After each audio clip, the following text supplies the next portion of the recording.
Talk, shop, pop, movies. Oh,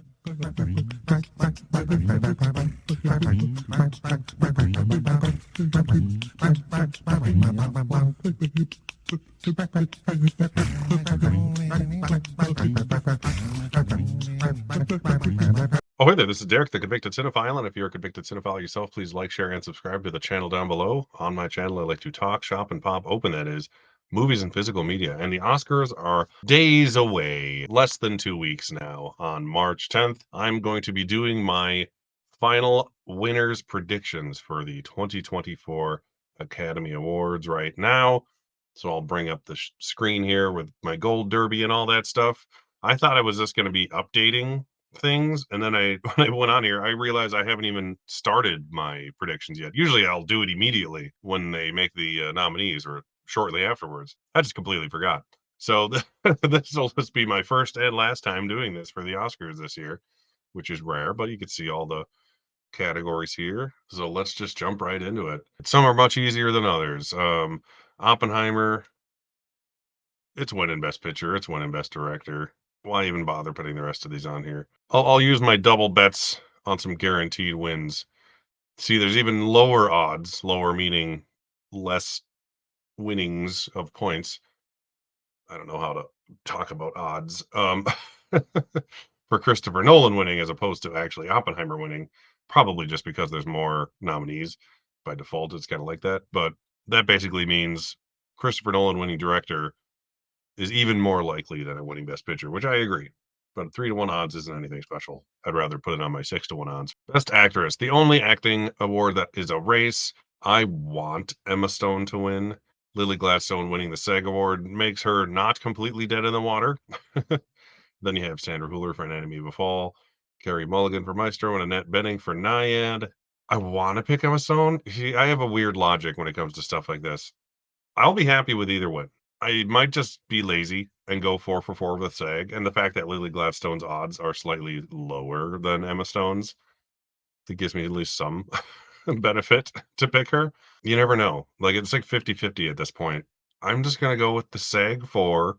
That rarely happens, and if it doesn't happen, it's gonna be Emma. So I'm either gonna be right and happy about Lily winning, or I'm gonna be wrong and even happier about Emma winning.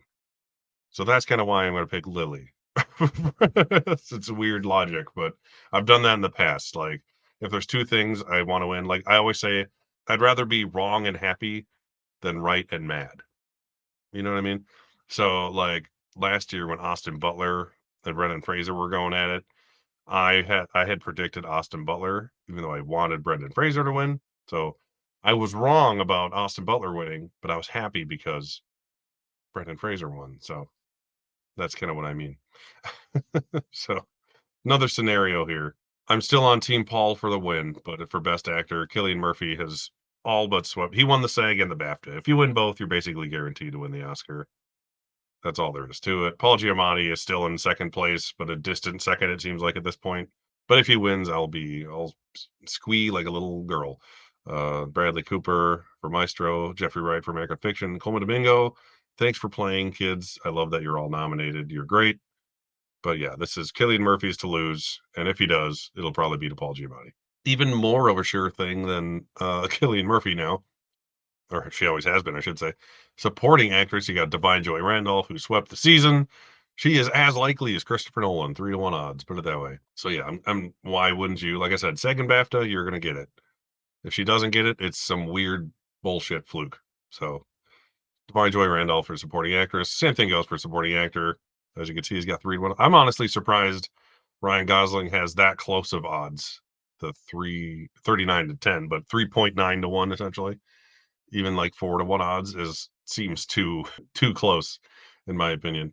Because there's no proof that he's even in second place. He's like a presumed runner up just because of I don't know why. Like people just assumed that going into things that it's going to be between Gosling and Robert Downey Jr. But Robert Downey Jr. has won literally everything.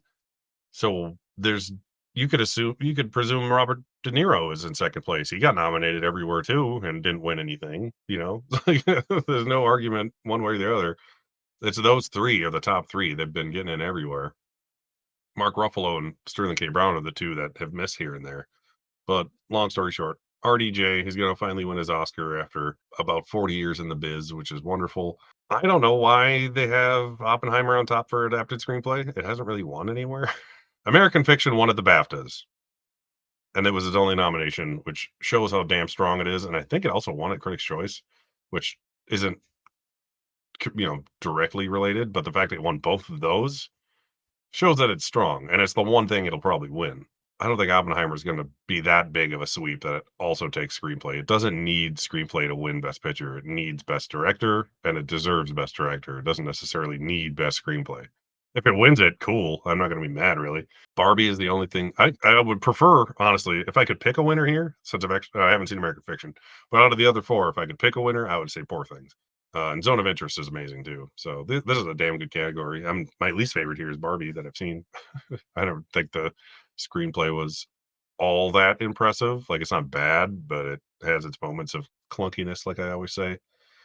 It seems misguided in certain points, like where they didn't focus on certain things, certain subplots as well as others.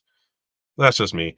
But it's an adapted here. It's an original everywhere else. The fact that it moved here is like the only thing that could hurt American Fiction, but I don't think it's going to. I mean, there's a chance Barbie could win the screenplay just out of like everyone who really wanted Greta Gerwig to get nominated and voted for her and director and will vote for her to win screenplay just because they can. But other than Barbie fans, who would vote for it? Like, a diehard Greta Gerwig fans will vote for her in screenplay. Everyone else will pick what they think deserves to win. But I'm going to go with American Fiction, and the fact that it's in second place makes me happy because that means yeah, more points for me. Original screenplay, Anatomy of a Fall. That's essentially been sweeping everywhere, and that's the one thing it can win at the Oscars. It's not going to win international film because it's not nominated. It's not going to win actress. It's not going to win director. It's not going to win picture. Unless it pulls a spotlight and wins original screenplay and picture. That ain't going to happen with Oppenheimer in there. But it's a solid pick. I would love the holdovers to win, but Alexander Payne didn't write it, which is always a hiccup in his movies winning screenplay. If he writes them, he wins. If he doesn't write them, it gets nominated. Past Lives, lovely screenplay. At least it gets to play. Maestro, everyone's favorite. And May December, I'm happy at least got something. Yeah, Anatomy of a Fall for original. I don't see that going any other direction at this point, especially now that Barbie's not in there. It's like, why?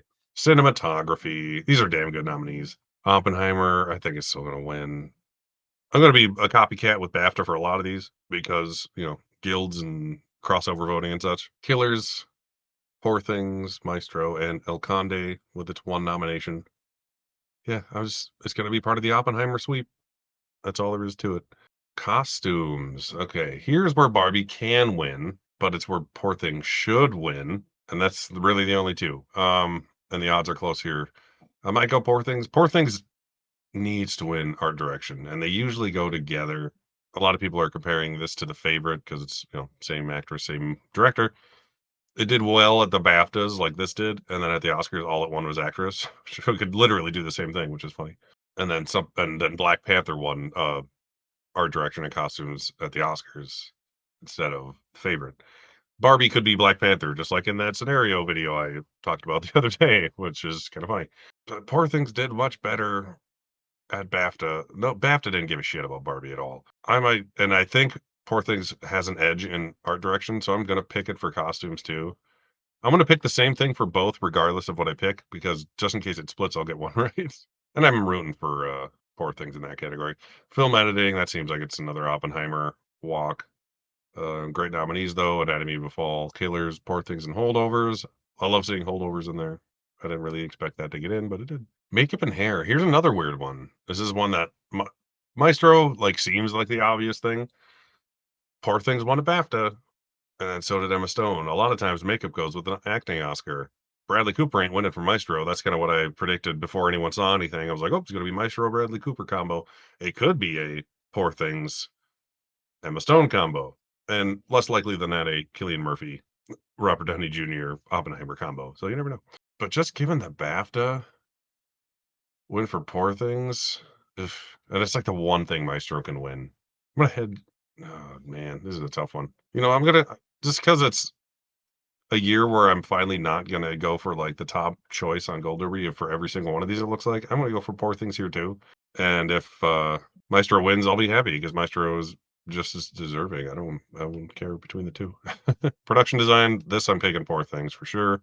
Barbie's the other option. Like I said, Poor Things won the Art Directors Guild and BAFTA, and it beat Barbie at both of them, which is telling. But you never know. It's one of those things. And Poor Things has more nominations than Barbie, so it's not like it's some weird little movie that only has like the 2 nominations or something like that. So it's a race for those 2, that's for sure. But I'm going Poor Things with Art Direction just because the Guild. If the Guild didn't go that way and only BAFTA picked it, I might have gone Barbie for both, honestly. Best score, this is an Oppenheimer win guaranteed. I'm so mad that Indiana Jones is in there over Spider-Man. But yeah, another win for Oppie. It's gonna win like 7 or 8 Oscars, like 7 on a bad day. Best song, which Barbie song's gonna win? Barbie's one guaranteed win. What Was I Made For is on top. I am gonna pick that one over I'm Just Ken. It's just the better song, like, out of context, it's the better song. I'm Just Ken is, like, fun while you're watching the movie, but if you just listen to it without the context of the movie, it's a weird song. But, What Was I Made For is the, the radio hit that they play everywhere, and it's a good song. I actually like that song. And then other things are also nominated. I'll just say that. And the song from Killers Getting In is pretty cool. Coin flip, which Barbie song is gonna win? I'm gonna go with What Was I Made For? Billie Eilish will have 2 Oscars, and she's, like, 14 years old already. It's ridiculous. Best sound. Ooh, here's one that I would love to see Zone of Interest win, just so we could win something else besides international film. It won at BAFTA, but it's also a British film, and it won Best British Film and Best International Film. So BAFTA loves Zone of Interest because it's their movie. Oscars, I think, are gonna go for Oppenheimer. They go for the big bang pow pow movies more often, and it's the Best Picture frontrunner, so it's not like it's a bad choice, and it's deserving. But if Zone of Interest wins, I'll be so fucking happy. It's not like Oppenheimer needs sound to win anything to win Best Picture, but it'll be a very deserving win either way. This is why I wish they still had mixing and editing. Editing could go to Oppenheimer and mixing could go to Zone of Interest. Would be perfect. And also, the Oscars love having editing and sound match, and Oppenheimer's winning editing for sure. So there's another reason to pick it for editing or for sound. Visual effects, the weirdest category of the night because nothing matters. There's no Best Picture nominee here, like Poor Things, which won the BAFTA. The other 4 things, Creator, Guardians, Napoleon, and Mission Impossible, I believe, were the other 4 nominees at BAFTA. None of those could win over Poor Things, which, if anything, shows how weak these 4 are. Godzilla minus one just getting in here is kind of cool.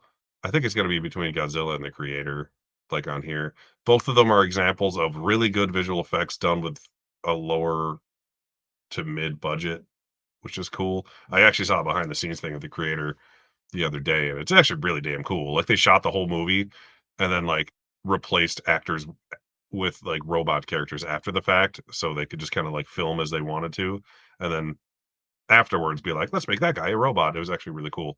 It's the Corridor Crew channel, which has like a gajillion subscribers, so you've probably heard of them and already watched it. But if you haven't, go to the Corridor Crew YouTube page, and they do a good and bad visual effects series that I watch every time they do one, like every week or so. And the most recent one was with the director or the creator talking to them about the visual effects. It was really cool. But people love their Godzilla, so I'm gonna go. Fuck it, let's go Godzilla. Why not? And if it loses, I'll be like, I don't care. I have no pony in that race, and like whatever wins, I'll be like, good for them. I'll be kind of excited if Guardians wins, just so a Marvel movie could finally win. Animated feature. It's a battle between these 2 on top. Obviously, it has been all year. The international voting body seems to like Boy and the Heron a little more than their Spider-Mans. American things like the Spider-Man, like the Critics' Choice picked Spider-Man.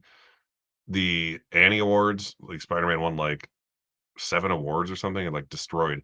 The only reason I wouldn't pick Boy and the Heron is because Miyazaki, the director, already has an Oscar. I don't think he had a BAFTA award, so that also gave them reason, or Golden Globe for that matter. So that gave them reason to vote for him, just so they can award Miyazaki. But he already won for Spirited Away at the Oscars. The other shows didn't have the animated film category till after the fact, I think. So they had more of a incentive to pick him as a winner on top of the movie being good. But I think the American broad voting body, like if only animators were voting, maybe Boy and the Heron would win. But just the general consensus of 11-ish thousand Academy members, I think they're just going to go with Spider Man. and it deserves it. It's an amazing looking movie. Documentary. This is another one where 20 Days of Marigold essentially has been sweeping. It lost at PGA, but the thing that won isn't even nominated. So whatever. 20 Days of Marigold. Go documentaries. International film. It's going to be Zone of Interest easily. At least that and Anatomy will each win something. So that's cool. Zone of Interest is great though. I still need to watch Anatomy. I might actually finally watch it tonight if I have time. I probably said that in 7 different videos now. It's just too damn long of a movie to watch by the time I get around to watching it. Zone of Interest is good though. I recommend you watch that highly. Animated short, Letter to a Pig's winning. The thing with animals, are always winning. I'm going 95 senses just because I'm hope dicting, and you never know with these fucking short categories. 95 senses is the one that the directors of Napoleon Dynamite made, and I want them to win an Oscar. That's why I'm picking that. And it's also won things, and I hear it's good. Documentary short. This is one where I don't really know. I know 99 Wipo is like an audience favorite when they watch it, but I have heard not much about any of these for the most part. I'm just gonna be lazy and do the Gold Derby. I'm gonna copy paste Gold Derby here on that one. And the short live action, I'm gonna pick Henry Sugar for Wes Anderson. That is on top by happenstance. So that might be everything. So those are my official final Oscar predictions. I wasn't planning on changing anything. The only difficult above the line category, because in my opinion, American Fiction is like a shoe-in at this point. Watch me be wrong though. Is Best Actress with the Emma Stone Gladstone, the Stone v. Stone Dawn of Justice battle we have going on. I'll be happy either way. I'll pick Gladstone because she won the most recent award and has most eyes on it, and people watch that. And it worked last year. SAG was after BAFTA last year, and everyone at SAG won. So it might happen again this year, but I don't think the Oscar final voting lined up as perfectly as it did last year, like day to date wise. So some people might have already put in their votes before she won at SAG. So that just makes it even more of an up in the air thing than it already is. But like I said, I hope Emma wins. She'd be my pick. If Lily wins, I'll be right and happy for her because I liked her a lot. And if I'm wrong and Emma wins, I'll be even happier because she's fantastic. So check out my video about why she's not too young to win her second Oscar I did earlier in the week. I'll maybe put that in the link at the end. And I also just did a Screen Actors Guild tier ranking of all the best ensemble winners of the past 29 years because there wasn't an ensemble winner the first year. And that's it. So I'll try to think of some other Oscar related videos to do in the meantime. On that note, thank you for watching, and I'll see you next time. Talk, shop, pop, movies.